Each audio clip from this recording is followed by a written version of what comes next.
Our world is changing. The way we live our lives, the way we shop, and the ways that we can earn an income. We cannot stop change. Both businesses and individuals are going to have to embrace change if they're going to survive. Well, my name is John Potter. Welcome to this presentation. For the past 2 years, I've been a professor in a business school. I've been studying entrepreneurship and the way enterprising individuals can get into business for themselves. As part of my work, I've become associated with 2 government groups in Westminster. Firstly, in the House of Lords, looking at entrepreneurship. Secondly, based in the House of Commons, looking at how micro businesses can be encouraged. And by a micro business, we mean a small business that an individual can set up. I've studied business, business trends, and the workplace. And I'm now going to share my conclusions with both individuals and businesses as to how and why you can adapt and profit from these changes taking place in the world today. Well, let's look at the way individuals tend to live and create income for themselves and for their families. And many people who've been through our education system, school, college and maybe university, have expectations that they will get a good job, establish themselves in a good career with a job security. And in this modern world, this is something of a myth. There are no jobs for life. What has happened is that we've been trained and developed to be employees, helping others to achieve their goals by working for a paycheck. And what happens is that many people end up retiring after 40 years of work almost broke. In fact, it's been estimated that less than 5% of people are financially comfortable when they retire. Well, the challenge for the future is that many of the jobs that people hope to get just will not exist. Most people now change jobs or careers 10 times or more during their lifetime. And that's, of course, if they can get a job in the first place. And it's a sad fact that many graduates leaving university go straight on the dole along with the rest of the lost generation.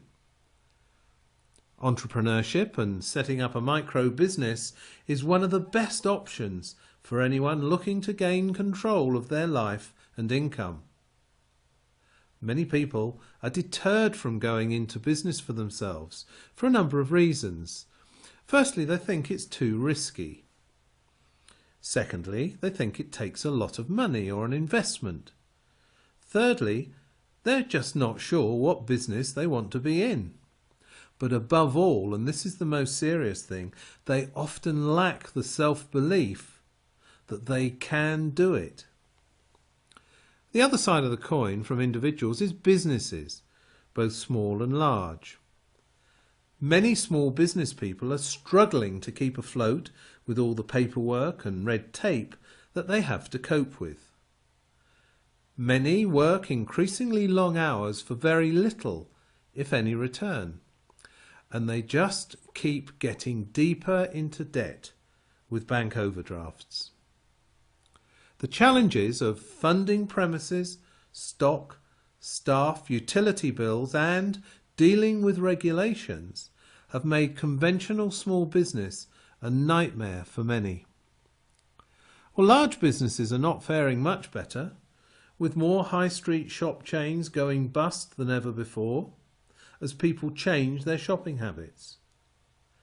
The economy in general is causing so many large companies to shed thousands of jobs in an attempt to stay trading, and they have to borrow more money just to keep going.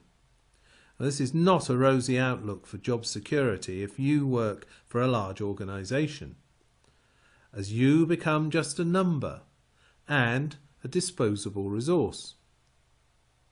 So what options are there for individuals and those small business entrepreneurs who want to create a stable, long-term income and have a greater degree of control over their own financial destiny? I've studied over the past few years over 200 business opportunities and had to dismiss around 190 of them. Not that they were necessarily bad businesses, but for the average individual they require significant large investments and sometimes specialist skills that most people simply do not have. I looked at what remained and then applied what I believe are the essential ingredients in a business to make it viable. Firstly, it should be financially stable. Secondly, preferably global. And thirdly, have a high consumable product or service. Fourthly, and most important, it should be something ethical that you can be proud of and something that benefits society.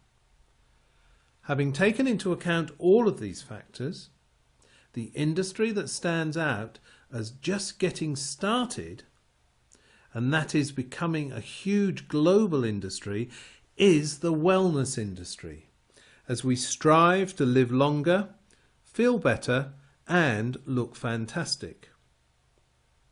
It's a sad fact that we often spend more money on average on the last 10 days of a person's life than we spend in keeping them in good health throughout the earlier part of their life.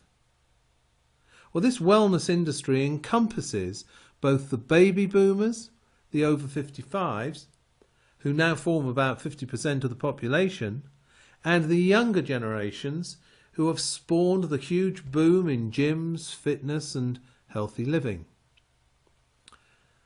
Now, I'm often asked a question: which company is making the greatest contribution to the wellness industry?